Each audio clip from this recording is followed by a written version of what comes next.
Hi, I'm John from Just Whisky. If you like today's show, please give it a thumbs up, like, and subscribe. And consider becoming a Patreon with the link in the description below. And remember, folks, it's just whiskey. If you notice, I'm wearing a Paul McCartney shirt. I saw him at the historic Fenway Park in Boston, Massachusetts last night. He played there Tuesday night and Wednesday night to two sold-out performances. He plays a solid 2.5 hour concert, no breaks. I didn't even see the man take a sip of water the entire show. Although they did do an encore, so he probably had a little sip of water during the encore. If you are a Beatles fan, he's 80 years old, and I have to admit, I was a bit cautious. I'm like, okay, he's 80 years old. He pulls it off big time. If you're a Beatles fan, he pays tribute to George and John with a Beatles retrospect. Highly recommend seeing him. I've seen him 3 times in the past 30 years, and I'm going to go see Ringo at the end of this week.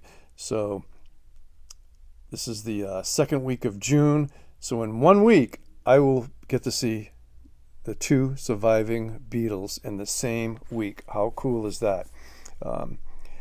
Okay, now to the review. If you're watching this, I'm probably preaching to the choir about Laphroaig. Laphroaig is an Islay, heavily peated, smoky, medicinal, unique malt. And this is the brand new Laphroaig Cairdeas Warehouse 1.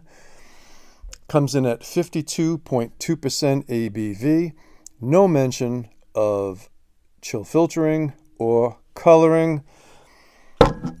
The color on this is very light. So if they do add any coloring, it's minimal. As far as chill filtering, when I added a little bit of water, I did not notice a lot of Scotch mist or cloudiness.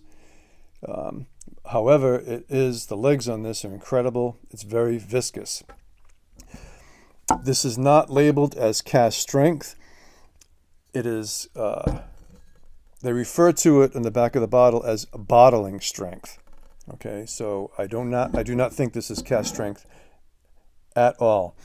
And this is supposed to celebrate Warehouse 1 on Islay, which is Laphroaig's 4-story warehouse that has close exposure to the sea.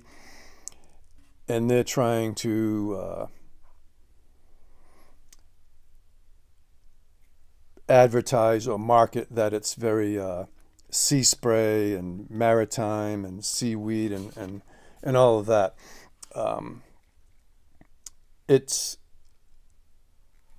This Cairdeas is a non-age stated, and it is matured in first fill, ex-bourbon, Maker's Mark bourbon. And I'm just going to read their little marketing blurb, which I don't normally, but I'm going to. Constant sea spray and storm drenchings lend a rich shoreline astringency to the classic Laphroaig palette of peat, smoke, and salt. Its rare 4-story construction with various levels of temperature and humidity exploits its exposed position to tease out enigmatic flavors. For nearly 2 centuries, this paragon of Islay has stood guard, its mighty walls buckling just once to a notorious deluge. This bottling strength befits a treasured partner whose contribution to our renowned flavor profile is now given well-deserved recognition. Okay. What I think would have been interesting if they really want to experiment with the sea spray and this brininess and all that kind of stuff is, not that I am a big fan of what Ardbeg have done with the NFTs, but they buried, Ardbeg buried 2 casks to see what would happen, and we know the rest of that story. It would be interesting if Laphroaig took one or two of its casks, or maybe many of its casks, in its warehouse, number one, let's just say even on the first floor, and either basted it constantly or daily with their local ocean seawater, or actually maybe submerge it in the warehouse, but in some kind of large cauldron with seawater. And I'm just curious what the result of that might be. Yeah. So let's get into it. Okay. The nose, you're getting that medicinal smoke, peat, antiseptic, medicinal, Band-Aid nose.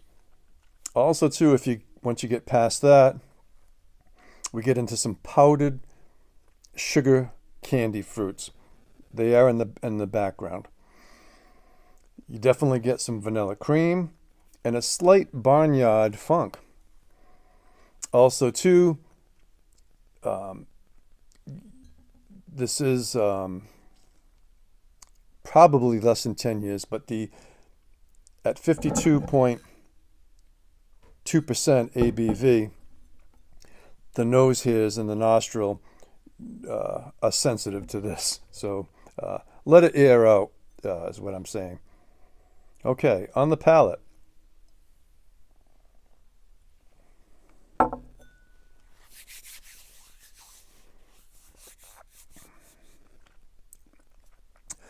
Slightly sweet, chalky, a little bit of that barnyard funk comes out, a little bit of spearmint. And what they mention on here, which I think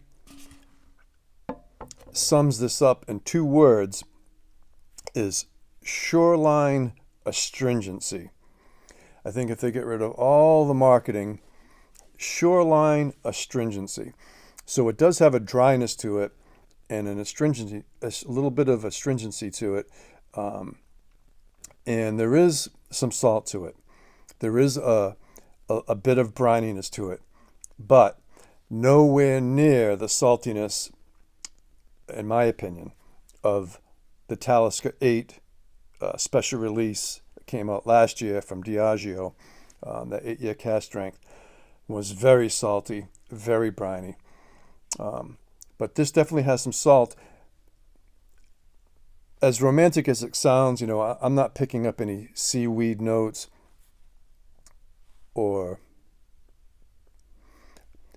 oceanic notes or seaside notes per se, but there is some salinity to this. But it's not at the forefront by any means on my palate. The finish is a dry, medium to long, and like any and all Laphroaigs, you're left with that lingering ashtray residual that stays in your palate for quite a while. And this does have a nice oak bite to it, a peppery oak bite.